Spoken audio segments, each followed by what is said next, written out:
नमस्कार जय जगन्नाथ दर्शक बंधु एसपी एस्ट्रोलॉजी ओडिशा चैनल प्रसारित वार्षिक राशिफल कार्यक्रम को आपण मानक स्वागत।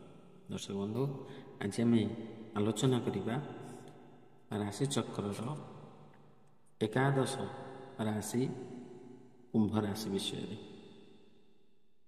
विस्तृत भाव आलोचना करवा किंतु ता पूर्व आपण मानक एक छोटिया अनुरोध यदि प्रथम थर कर चैनल को आसी था तेरे वीडियोटी को लाइक करूँ शेयर करूँ और चैनल को सब्सक्राइब करी पाखरे बेल आइकन को प्रेस करूँ जहाँद्वारा कि आम चैनल अपलोड होता समस्त वीडियो आप सर्वप्रथम देखार सुजोग पाइपर।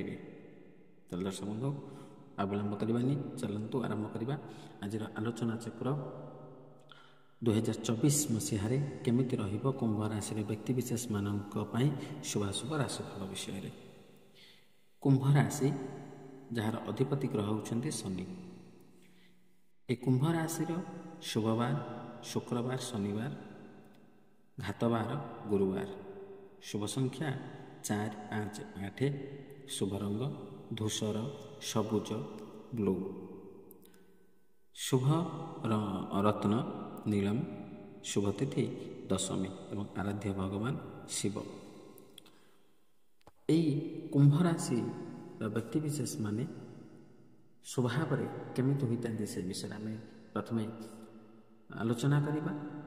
ए कुंभ राशि जात व्यक्ति दाता मिष्टान्न भोजी धर्म कार्य तत्पर प्रियवादी क्षीण शरीर अल्प संतान और द्विभार्य युक्त कामुक एवं धनहीन होता। यही व्यक्तिर बाम हस्तर कौन ना कौन एक चिन्ह थाए। से व्यक्ति प्रथम वर्ष पीड़ा पंचम वर्ष अग्नि भय द्वादश वर्ष सर्प बा जल हेतुक भय अष्टविंश वर्ष चौर भय देखा था। यही 2024 जो कुंभ राशि गोचरीय ग्रहस्थिति विषय यदि आम नजर पकईवा तेरे बृहस्पति मेष राशि अधिष्ठान करुँच एप्रिल पर वृष राशि को जीवे जहाँद्वारा कि प्रथम वर्तमान अर्थात वर्षर प्रथम 3 मास कुंभ राशि व्यक्तिविशेष मानक तृतीय बृहस्पति रही चतुर्थ बृहस्पति हे। शनि कुंभ राशि अधिष्ठान करुवर जन्म शनि बा प्रथम जहाँ कहते जन्म शनि राहु द्वितीय एवं केतु कन्या घरे अधिष्ठान करुवर अष्टम स्थान में अधिष्ठान करुँच। गोचरीय ग्रहस्थिति को नजर रखी आम यह विचार करिपरिबा।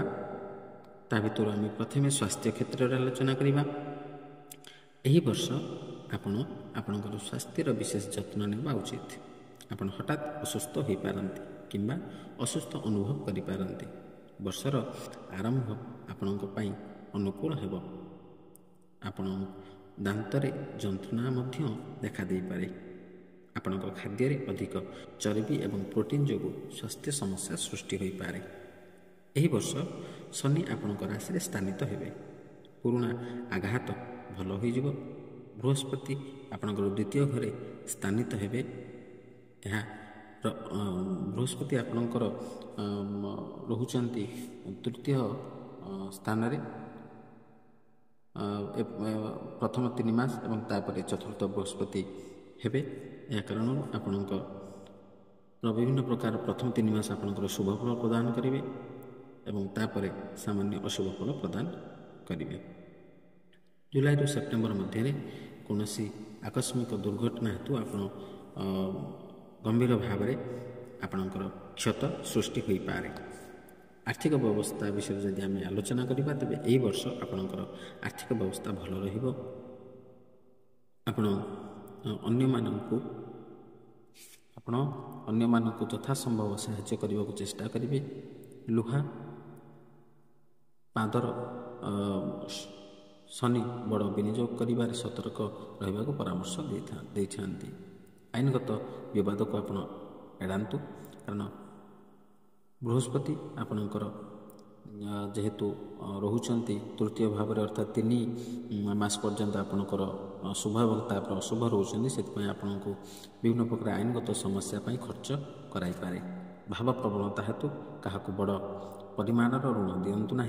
आपण ବର୍ଷ ମଧ୍ୟ ଭାଗରେ ଏକ ନୂତନ ଯାନ କିଣିବା ବିଷୟରେ ଚିନ୍ତା ମଧ୍ୟ କରିପାରନ୍ତି। ବ୍ୟାଙ୍କିଂ ସମ୍ବନ୍ଧୀୟ ପ୍ରସଙ୍ଗରେ ବଡ଼ ସଫଳତା ହୋଇପାରେ।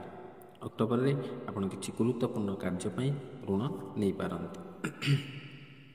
ପାରିବାରିକ ଏବଂ ସାମାଜିକ ଜୀବନ ବିଷୟରେ ଯଦି ଆମେ ଆଲୋଚନା କରିବା ତେବେ ଏହି ବର୍ଷ ଆପଣଙ୍କ ପରିବାର ଆପଣଙ୍କ ଠାରୁ ବହୁତ ଆଶା କରିବେ ଏବଂ ଏହା ଆପଣଙ୍କୁ କିଛି ଚାପରେ ରଖିବ, କିନ୍ତୁ ତଥାପି ଆପଣ ଆପଣଙ୍କର ପରିବାର ପାଇଁ ଯଥାସମ୍ଭବ ଚେଷ୍ଟା କରିବେ। ଆପଣଙ୍କର ସାମାଜିକ ପ୍ରତିଷ୍ଠା ବୃଦ୍ଧି ପାଇବ। ମେ ପରେ ଆପଣଙ୍କର ବୃଦ୍ଧ ପରିବାର ସଦସ୍ୟଙ୍କ ଯତ୍ନ ନେବାକୁ ପଡ଼ିପାରେ। ସମ୍ପତ୍ତି ବିବାଦ ହେତୁ ଆପଣଙ୍କର ଭାଇମାନଙ୍କ ସହିତ ସମ୍ପର୍କ କ୍ଷତିଗ୍ରସ୍ତ ହୋଇପାରେ। ନୂତନ ପରିଚିତମାନଙ୍କୁ ଅନ୍ଧ ଭାବରେ ବିଶ୍ୱାସ କରନ୍ତୁ ନାହିଁ। ଜୁଲାଇରୁ ସେପ୍ଟେମ୍ବର ମଧ୍ୟରେ ଅବଧି ଆପଣଙ୍କ ପାଇଁ ଅନୁକୂଳ ରହିପାରେ। ଲଭ୍ ଲାଇଫ୍ ବିଷୟରେ ଯଦି ଆମେ ଆଲୋଚନା କରିବା ତେବେ 2024 ମସିହାରେ ଶନି, ବୃହସ୍ପତି, ରାହୁ ଏବଂ ଆପଣଙ୍କର ସପ୍ତମରେ ସେମାନଙ୍କର ଦିଗ ବଦଳାଇବେ। ଏହାର ଅର୍ଥ ଆପଣଙ୍କର ବିବାହିତ ଜୀବନ ସ୍ୱାଭାବିକ ହେବ। ଆପଣଙ୍କର ଜୀବନସାଥୀଙ୍କ ସହିତ ଆପଣଙ୍କର ବାରମ୍ବାର ବିବାଦ ହୋଇପାରେ। ଅବିବାହିତ ଲୋକମାନେ ବୁଲିବା ସମୟରେ ସେମାନଙ୍କର ଭବିଷ୍ୟତରେ ଜୀବନସାଥୀଙ୍କୁ ଭେଟିପାରନ୍ତି। ମେ ପରେ ଆପଣଙ୍କର ହୁଏତ ଆପଣଙ୍କର ପ୍ରେମ ସାଥୀଙ୍କୁ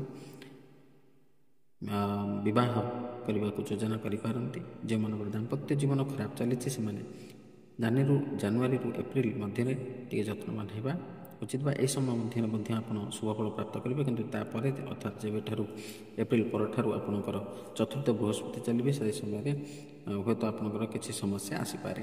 ଅହଙ୍କାରକୁ ଆପଣଙ୍କର ଭାଷଣରେ ପ୍ରବେଶ କରାନ୍ତୁ ନାହିଁ।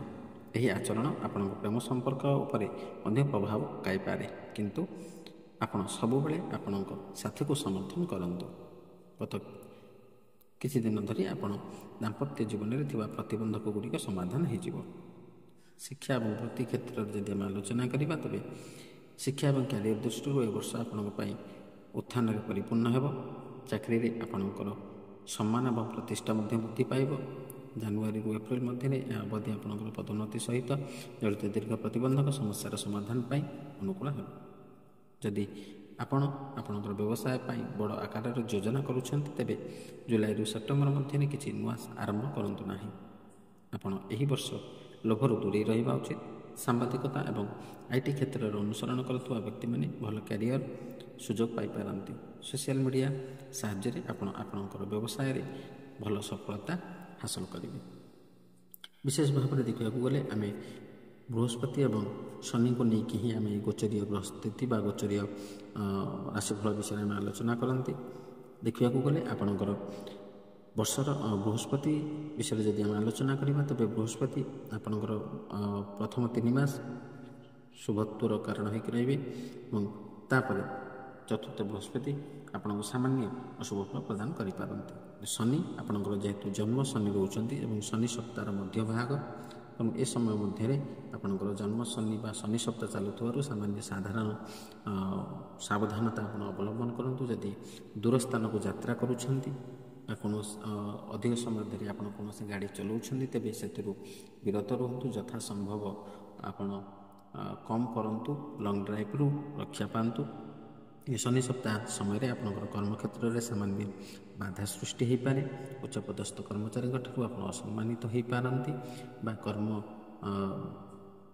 ଯିବାର ବା ଆପଣ ଜବ୍ ହାତଛଡ଼ା ହେବାର ମଧ୍ୟ ସମ୍ଭାବନା ସୃଷ୍ଟି ହୋଇପାରେ ଏବଂ ଆପଣଙ୍କର ମାନସିକ କଷ୍ଟ, ଶାରୀରିକ ପୀଡ଼ା ଅନୁଭବ କରିପାରନ୍ତି ଏବଂ ନିଜ ଲୋକମାନେ ମଧ୍ୟ ଆପଣଙ୍କୁ ଶତ୍ରୁ ଭଳି ଆଚରଣ କରିପାରନ୍ତି ଏବଂ ଶନିଙ୍କର ଏହି ଦୃଷ୍ଟି ଆପଣଙ୍କ ଉପରେ ସାମାନ୍ୟ ଭାବରେ ପ୍ରଭାବ ନିଶ୍ଚିତ ଭାବରେ ପକାଇବ।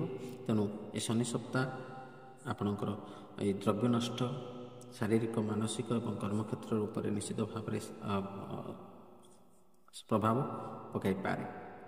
କିନ୍ତୁ ଏହି ଅଶୁଭ ଫଳରୁ ମୁକ୍ତି ପାଇବା ପାଇଁ ବା ଅଶୁଭ ଫଳକୁ ପରିତ୍ୟାଗ କରି ଶୁଭ ଫଳ ପ୍ରାପ୍ତ କରିବା ନିମନ୍ତେ କେତେ ଗୁଡ଼ିଏ ପ୍ରତିକାର ଉପରେ ଆମେ ଆଲୋଚନା କରିବା। ସେହି ପ୍ରତିକାର ଗୁଡ଼ିକୁ ଆପଣ ଯଦି କରିବେ ତେବେ ନିଶ୍ଚିତ ଭାବରେ ଆପଣ ଅଶୁଭ ଫଳରୁ ମୁକ୍ତି ପାଇପାରିବେ। ତେବେ ଏହି ପ୍ରତିକାର ଗୁଡ଼ିକ ହେଉଛି ଆପଣ ଦକ୍ଷିଣ କାଳୀକୁ ଦର୍ଶନ କରନ୍ତୁ, କିମ୍ବା ଦକ୍ଷିଣକାଳୀଙ୍କର ସ୍ତୋତ୍ର ପାଠ କରନ୍ତୁ। ଦକ୍ଷିଣକାଳୀଙ୍କୁ ସାମାନ୍ୟ ପୂଜା ଅର୍ଚ୍ଚନା ମଧ୍ୟ କରିପାରିବେ। କିମ୍ବା ଶିବଙ୍କୁ ଆପଣ ଆରାଧନା କରନ୍ତୁ। ପ୍ରତି ସୋମବାର ଦିନ ଆପଣଙ୍କର ନାଁ ଏବଂ ଗୋତ୍ରରେ କ୍ଷୀର ହେଉ କିମ୍ବା ଶୁଦ୍ଧ ଜଳ ହେଉ ଲାଗି କରନ୍ତୁ। ଶିବ ପଞ୍ଚାକ୍ଷର ମନ୍ତ୍ର ସ୍ତୋତ୍ର ପାଠ କରନ୍ତୁ ଏବଂ ଆପଣ ଓମ୍ ଶଂ ଶନିଶ୍ଚରାୟ ନମ ଏ ମନ୍ତ୍ରକୁ ମଧ୍ୟ ସ୍ନାନ କରିବା ପରେ ଆପଣ ପ୍ରତିଦିନ 27 ଥର ହେଉ କିମ୍ବା 54 ଥର ହେଉ କିମ୍ବା 108 ଥର ହେଉ ଜପ କରନ୍ତୁ। କିମ୍ବା ପ୍ରତି ସୋମବାର ଶିବଙ୍କ ମନ୍ଦିରକୁ ଯାଇ ତାଙ୍କୁ ନଡ଼ିଆ ଅର୍ପଣ କରି କ୍ଷୀରରେ ଅଭିଷେକ କରନ୍ତୁ। ଏସବୁ ପ୍ରତିକାର କରିବା ଦ୍ୱାରା ନିଶ୍ଚିତ ଭାବରେ ଆପଣ ଏହି ଅଶୁଭ ଫଳକୁ ପରିତ୍ୟାଗ କରି ଶୁଭ ଫଳ ପ୍ରାପ୍ତ କରିପାରିବେ। ତାହେଲେ ଦର୍ଶକ ବନ୍ଧୁ, ଆଶା କରେ ଆଜିର ଏହି ଆଲୋଚନା ଆପଣଙ୍କୁ ଭଲ ଲାଗିଥିବ। ଯଦି ଭଲ ଲାଗିଛି ତେବେ ଭିଡ଼ିଓଟିକୁ ଲାଇକ୍ କରନ୍ତୁ, ସେୟାର କରନ୍ତୁ ଏବଂ ଚ୍ୟାନେଲକୁ ସବସ୍କ୍ରାଇବ୍ କରନ୍ତୁ ଏବଂ ଆପଣଙ୍କର ସୁଚିନ୍ତିତ ମତାମତ ଦେବାକୁ ଜମା ବି ଭୁଲନ୍ତୁନି। ତାହେଲେ ଆଜି ପାଇଁ ବିଦାୟ ଦିଅନ୍ତୁ। ରହିଲି, ନମସ୍କାର, ଜୟ ଜଗନ୍ନାଥ।